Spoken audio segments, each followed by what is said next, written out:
Bonjour à tous, que la grâce du Seigneur soit avec vous et c'est un réel plaisir pour moi de pouvoir euh, partager la parole de Dieu avec vous. C'est une grâce, c'est aussi un bonus, on peut appeler ça ainsi un bonus que Dieu nous donne de pouvoir à chaque fois partager la parole de Dieu. Parce que vous savez, le temps est proche. De quel temps je parle? Le temps de la venue du Seigneur Jésus. Le temps est proche, le temps où le Seigneur Jésus reviendra chercher son Église.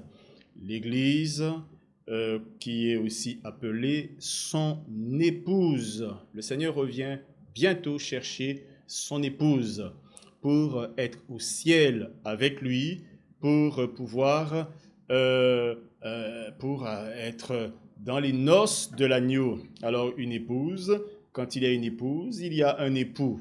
Donc quand il y a un époux et une épouse, c'est parce qu'il y a eu des noces.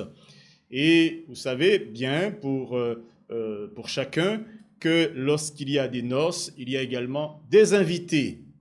Alors nous allons voir aujourd'hui plusieurs choses très intéressantes pour notre instruction. Mais l'instruction, c'est pourquoi?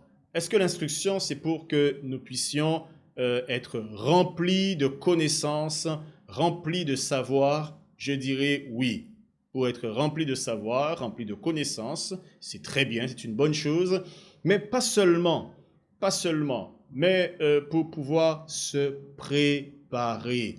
Et l'épouse, celle qui va devenir l'épouse de Christ, puisque l'époux c'est Christ, et l'épouse c'est l'Église, celui qui va devenir l'épouse de Christ doit se préparer pour pouvoir rencontrer son époux. Nous allons dans un premier temps prendre un premier passage qui se trouve dans l'évangile de Jean au chapitre 14. C'est une promesse que le Seigneur a faite et depuis l'époque de ses disciples, quand il était encore sur la terre, lorsqu'il est venu, dans l'évangile de Jean chapitre 14, il dit aux disciples, avant de s'en aller, son départ était proche, il leur dit à partir du verset 1er dans le chapitre 14, que votre cœur ne se trouble point. Croyez en Dieu et croyez en moi. Il y a plusieurs demeures dans la maison de mon Père. Si cela n'était pas, je vous l'aurais dit. Je vais vous préparer une place. Lorsque je m'en serai allé et que je vous aurai préparé une place, je reviendrai et je vous prendrai avec moi, afin que là où je suis, vous y soyez aussi. Vous savez où je vais et vous en savez le chemin. Le Seigneur Jésus a expliqué aux disciples quelque chose qu'il avait au plus profond de son cœur. C'est un projet du Père et aussi auquel lui-même il est associé, un projet auquel il est étroitement impliqué, il est vraiment impliqué dans ce projet-là, puisqu'il dit « Je vais vous préparer une place ». Donc il ira, il est allé d'ailleurs préparer cette place. Cela fait plus de 2000 ans que le Seigneur Jésus est parti. Et il a dit, lorsque je m'en serai allé, donc vous préparez cette place, je reviendrai. Voilà une promesse extraordinaire. Donc, premièrement, le Seigneur leur dit, je m'en vais, vous préparez une place. Deuxièmement, il leur dit, lorsque je vous aurai préparé cette place dans la maison de mon Père, c'est pour cela que je vous ai dit qu'il y a le Père et il y a le Seigneur Jésus. Ils sont étroitement liés dans ce projet. Mais il y a une troisième personne, bien sûr, qui est toujours là et qui est aussi très impliquée dans ce projet. C'est le Saint-Esprit de Dieu et nous le verrons tout à l'heure pourquoi. Le Seigneur Jésus continue, il leur dit, troisièmement, que lorsqu'il sera allé et que cette place aura été préparée, il reviendra. C'est une chose que nous devons retenir, c'est très très important. Il reviendra, le Seigneur Jésus, et pour pouvoir prendre les disciples avec lui. Les disciples, bien sûr, quand le Seigneur Jésus reviendra, les disciples, nous savons qu'ils sont déjà morts depuis très très très longtemps. Et aujourd'hui, c'est nous qui sommes là. Le Seigneur Jésus n'est pas encore revenu, mais nous verrons un passage qui nous montrera pourquoi et comment les disciples sera pris également. Cette parole, le Seigneur Jésus le dit, « Je vous prendrai avec moi ». Donc, il y aura une résurrection, ce que la Bible montre dans l'épître de Paul aux Thessaloniciens au chapitre 4. Et ce sera la première résurrection, la toute première résurrection massive. Bien sûr, il y a eu des miracles de résurrection qui a eu lieu, mais la première résurrection massive, résurrection collective qui va y avoir pour que ces personnes puissent partir dans les airs avec le Seigneur. Et bien sûr, j'espère dans la grâce de Dieu que toi aussi tu y seras, que nous y serons tous.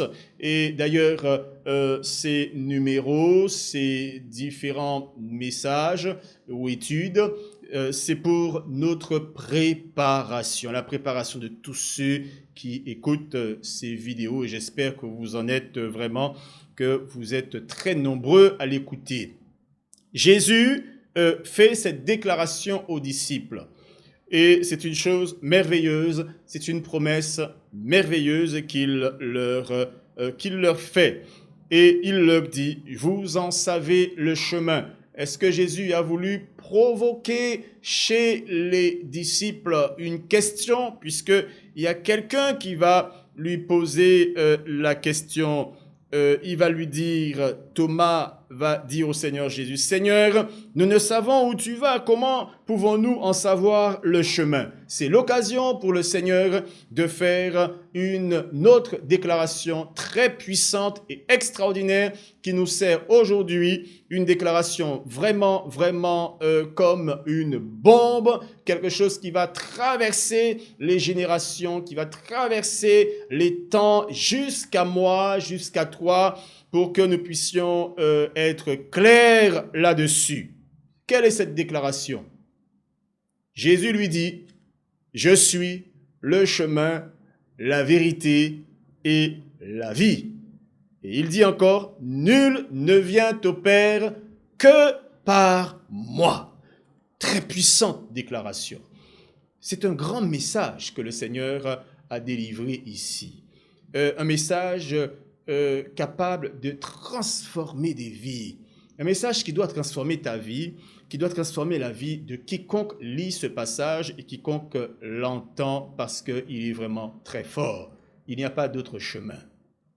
Le Seigneur Jésus est le seul chemin. Il n'y a pas d'autre vérité. Il est la vérité et qui donne la vie. Seulement ce passage, c'est un très long message. Nous allons passer là-dessus pour pouvoir évoluer et aller plus loin. Peut-être, qui sait, nous aurons l'occasion de revenir un autre jour sur ce passage et délivrer les révélations, les très puissantes choses que le Seigneur dit à travers ce beau verset. Nous allons un peu plus loin, comme je vous l'ai promis tout à l'heure, dans l'épître de Paul aux Thessaloniciens au chapitre 4, où nous allons voir cette résurrection massive dont le Seigneur Jésus parle. Il en parle puisqu'il dit aux disciples, « Je viendrai, je vous prendrai avec moi. » À quel moment? Alors, ça se trouve dans l'épître de Paul aux Thessaloniciens au chapitre 4. Et là, c'est Paul qui va développer cette doctrine d'une manière très intelligente, avec une grande dimension d'inspiration par le Seigneur. Et il dit ceci à partir du verset 13. « Nous ne voulons pas, frères, que vous soyez dans l'ignorance au sujet de ceux qui dorment, autrement dit, d'autres versions disent de ceux qui sont morts, afin que vous ne vous affligiez pas comme les autres, qui n'ont point d'espérance. Au verset 14, « Car si nous croyons que Jésus est mort et qu'il est ressuscité, croyons aussi que Dieu ramènera par Jésus et avec lui ceux qui sont morts. Voici, en effet, ce que nous vous déclarons d'après la parole du Seigneur. Nous les vivants, restés pour l'avènement du Seigneur, nous ne devancerons pas ceux qui sont morts. Car le Seigneur lui-même a un signal donné à la voix d'un archange et au son de la trompette de Dieu, descendra du ciel et les morts en Christ ressusciteront premièrement. Les morts en Christ ressusciteront premièrement. Cela ne nous dit rien, cela ne nous rappelle rien. L'évangile de Jean chapitre 14, le Seigneur Jésus a dit aux disciples, « Je viendrai et je vous prendrai avec moi. » Alors les disciples connaîtront la résurrection parce qu'ils sont morts en Christ, et toutes les autres personnes qui sont décédées dans toutes les générations jusqu'au retour du Seigneur Jésus, ces personnes-là ressusciteront. Alors, de quelles personnes je parle là lorsque je dis toutes les personnes qui sont mortes en Christ et qui ont donné leur vie à Jésus? Je parle des personnes qui ont marché dans la sainteté, dans la sanctification. Car la Bible dit de rechercher la paix avec tous et la sanctification sans laquelle nul ne verra le Seigneur. Pourquoi je fais cette parenthèse qui est très importante?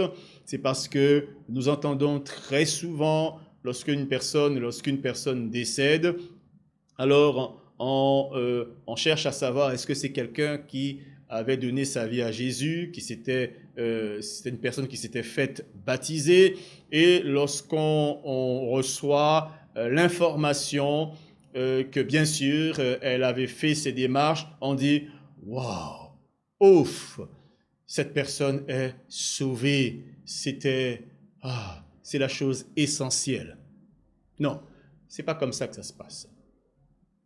Cette personne doit marcher dans la sanctification. Cette personne doit se préparer. Elle doit marcher non pas dans le péché, non pas dans la corruption, mais dans la sainteté. Sanctification qui veut dire mise à part pour le service de Dieu, ou encore mise à part, être enlevé du commun, être mis à part en vue du service de Dieu. Alors, c'est très important, mais nous aurons l'occasion de voir tout ça pour comprendre la préparation du chrétien et comment véritablement un chrétien peut entrer dans le royaume de Dieu. Ce n'est pas en prenant juste le nom de chrétien. Nous allons continuer dans ce verset 16. Il dit « Et les morts en Christ ressusciteront premièrement. » Verset 17. « Ensuite, nous les vivants qui serons restés, nous serons tous ensemble enlevés avec eux sur des nuées à la rencontre du Seigneur dans les airs. Et ainsi, nous serons toujours avec le Seigneur. Consolez-vous donc les uns les autres par ces paroles. » Ici, l'apôtre Paul respecte scrupuleusement ce que le Seigneur Jésus a dit à ses disciples. Le Seigneur Jésus Jésus a dit à ses disciples qu'il reviendra et il va les prendre avec lui. L'apôtre Paul explique comment ça va se passer. En fait, ils vont ressusciter et nous montre que nous, si nous sommes encore vivants, nous serons changés et nous partirons ensemble à la rencontre du Seigneur. Il explique ici le processus de la résurrection ou encore le processus de l'enlèvement de l'Église, le processus de l'avènement du Seigneur. Et je vous cite un passage où vous pourrez aller pour vous-même vérifier, pour que ce processus puisse être complet dans votre esprit. C'est la première épître de Paul aux Corinthiens au chapitre 15, où il parle de la corruptibilité. Il parle de la corruptibilité à l'incorruptibilité. Et là, il explique très bien comment ce changement se fait pour que nous puissions avoir un corps compatible au ciel. Alors, je vous invite à lire ce passage. Pour l'instant, nous continuons dans notre épître de Paul aux Thessaloniciens au chapitre 4. L'apôtre Paul, respectant scrupuleusement ce que le Seigneur Jésus a dit, il dit ici que nous rencontrerons le Seigneur dans les nuées. Bien sûr, à sa rencontre, il explique très bien comment les choses vont se passer. C'est merveilleux, c'est extraordinaire. C'est quelque chose même que l'on peut qualifier pour les personnes qui entendent cela pour la première fois ou des personnes qui ont du mal à aborder la foi. Ils peuvent qualifier cela de complètement fou. Des millions de personnes qui vont être enlevées sur des nuées à la rencontre du Seigneur. C'est quelque chose de terriblement fou. Mais pour nous qui avons la foi et qui croyons en la parole de Dieu, c'est une chose que nous attendons et pour pouvoir la vivre, nous devons nous préparer. Nous devons être dans une démarche de sanctification, dans une démarche de purification de notre âme, bien sûr du corps également, de notre esprit. Et pour les personnes qui disent « mais non, mais écoutez, ce qui est important, c'est l'esprit, le corps ira dans la corruption, le corps ira dans la poussière. » Écoutez, la Bible dit dans 1 Thessaloniciens chapitre 5, c'est l'apôtre encore qui continue. Nous étions dans le chapitre 4, maintenant nous sommes dans le chapitre 5, au verset 23. Il dit, pour terminer la première épître, donc cette lettre aux Thessaloniciens, il leur dit que le Dieu de paix vous sanctifie lui-même tout entier et que tout votre être, l'esprit, l'âme et le corps soit conservé irrépréhensible lors de l'avènement de notre Seigneur Jésus-Christ. Celui qui vous a appelé est fidèle et c'est lui qui le fera. L'apôtre Paul montre ici que l'esprit, ou encore si nous voulons commencer par le corps, l'âme et l'esprit, ou encore l'esprit, l'âme et le corps doivent être conservés irrépréhensibles lors de l'avènement du Seigneur. Cela veut dire, lorsque le Seigneur Jésus arrivera, lorsque son avènement arrivera à échéance, lorsque ce sera le moment de son avènement et qu'il arrivera, il veut trouver mon esprit, ton esprit, mon âme, la tienne, et mon corps, et aussi le tien. Il veut le trouver irrépréhensible, autrement dit, il n'y a rien à en dire. Le corps saint, l'âme sainte, l'esprit doit être également un esprit totalement conservé dans la sainteté. Et c'est ainsi que l'on peut être enlevé avec lui. Nous verrons dans un autre numéro un peu plus, c'est-à-dire comment cela se passera, l'avènement du Seigneur. Donc nous reviendrons dans 1 Thessaloniciens chapitre 4, et puis pour aller un peu plus loin et répondre également à certaines questions. Pourquoi l'enlèvement? Après l'enlèvement, qu'est-ce qu'il y a? On parle de la tribulation, de la grande tribulation.